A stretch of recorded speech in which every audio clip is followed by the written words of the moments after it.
Obama is a radical communist, and I think it's becoming clear. That's what I told people in Illinois, and now everybody realizes it's true. He is going to destroy this country, and we're either going to stop him, or the United States of America is going to cease to exist. Is there any... Do you still hold regrets against not having long enough time to debate against President Obama? I don't have any regrets. I went into Illinois. People told me at the time I didn't stand much of a chance of winning. The idea was to bear a true witness. The man is an abomination. He is someone who has actually advocated infanticide, that when babies are the target of abortion, if they happen to escape the abortionist's intention and are born alive, he actually supported the idea that those babies should be set aside to die. That is a man with such a seared conscience, I can't even understand why anybody in their right mind would consider him worthy of political support.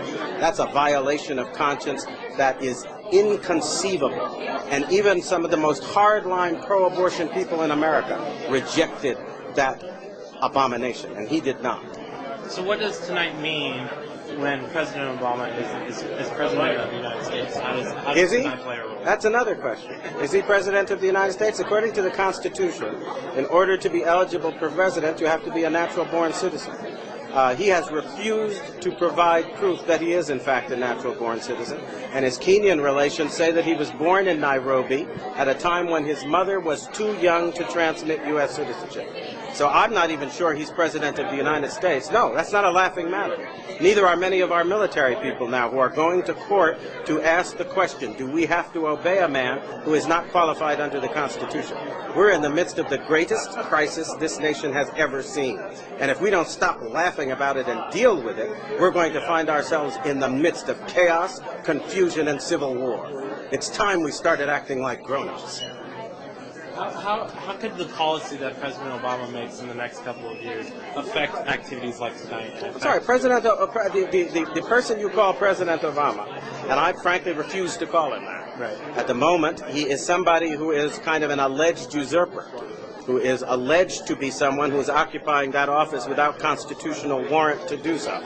And he's rushing forward with ideas like destroying our borders, an amnesty bill that will actually have the American taxpayer footing the bill for illegals to come to this country to live, to get housing, and to get everything they want. He is also somebody who has just announced a program that would essentially destroy the validity of existing mortgages and encourage everybody in the country to stop paying their mortgage because the government is going to pay it instead. This is insanity. It's as if we have put insane children and adolescents in charge of our government. And I think we need to ask simple questions. A couple of years ago, we were arguing over every penny in the United States budget, and it was quite clear we didn't have enough money to go around. Well, somebody asked me where we came up with $2 trillion in the course of the last 6 months. Did we wish for it out of the air? Have people gone mad in this country? You don't have that money. We are claiming that a bankrupt government can save a bankrupt banking system. Explain to me how that happens, because I think that's impossible. And the fact that we have just elected an individual who may or may not be qualified, and he presents silly ideas like this and says, let's move forward now, and we're all acting like the laws of economics have been repealed, and we can actually afford to foot the bill with money nobody's got. This is insane. It's got to lead to the collapse of our economy, and it's going to.